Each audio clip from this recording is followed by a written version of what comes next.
डिमाकुसिनिफ्राय मंगलदैसिम AC electrical बासआ दिनैनिफ्राय खारगोन।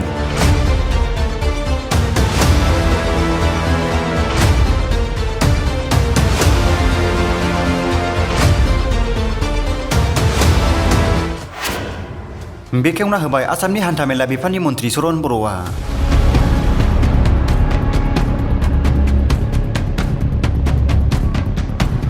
आसामाव फिन गोदान सोरखार दाफिननाय लोगो लोगो बिपिएफनि मन्थ्रि चरण बर'आ हान्थामेला बिफाननि मन्थ्रि बिबान मोननाय उनाव रायजोफोरनि खाबुखौ नायनानै हान्थामेला दावबायनाय बिथिङाव दिनै उदालगुरि जिल्लानि सिङाव थानाय डिमाकुसियाव आसाम स्टेट ट्रान्सपर्ट कर्परेसन एबा एएसटिसिनि गेजेरजों डिमाकुसिनिफ्राय मंगलदैसिम थांलाय फैलाय खालामग्रा एसि इलेक्ट्रिकेल बासखौ बेखेवनानै होबाय।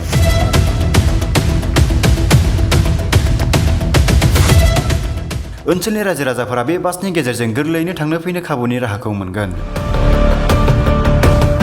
बे बेखेवनाय हाबाफारियाव 32 नं बिटिसि भेरगाव बियाबनि टिसिएलसिसिनि मासिगिरि बिक्रम दैमारी, एमएलए महेश्वर बर', एमसिएलए फल टप्प', एमएलए बिकन चन्द्र देखा, इएम लोमस्राव दैमारिया हाबाफारियाव नुजाथियो। लोगोसे ओनसोलनि गोबां रायजो राजाफोराबो हाबाफारियाव बाहागो लायो आरो बेबायदि खाबुखौ मोननानै गोजोननाय फोरमायो।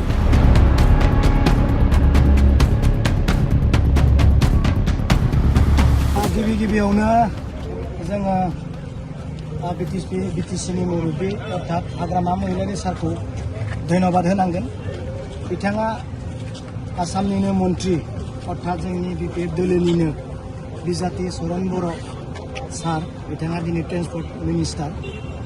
बिथांखौ हाग्रामा महिलारि सारा गले गले बुंबाय थादों होननानै जोंनो मोन्थिहोदों जे बिटिसिआव ग्रिन बास नांगौ।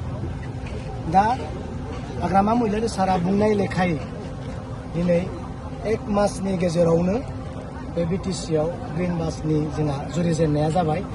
दा प्रथम नैबे आंनि बियाब अर्थात भेरगाव समस्तिनिफ्राय दा बे डिमाकुसि टाउननिफ्राय लानानै जोंहा मंगलदै टाउनसिम बे जुरिजेननाया जागोन।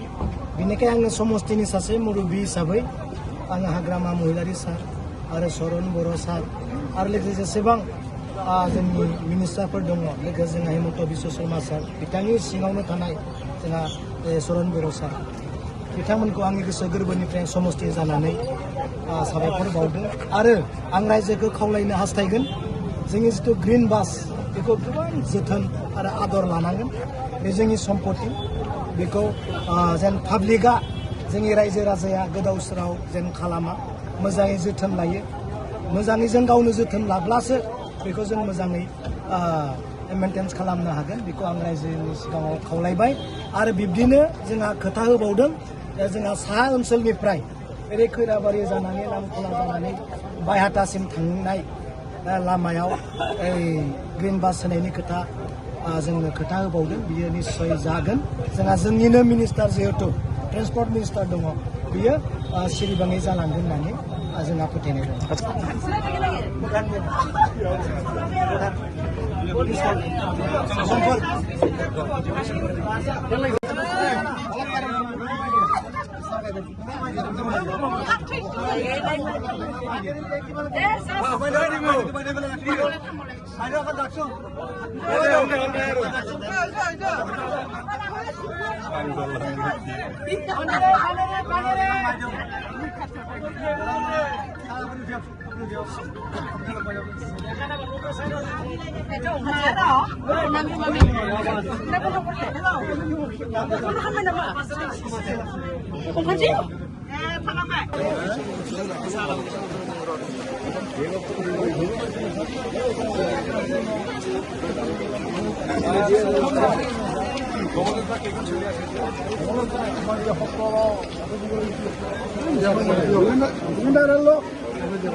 আমি কোনফালে থাকিম আমি এইফালে না অলপ সাইড দিয়ক।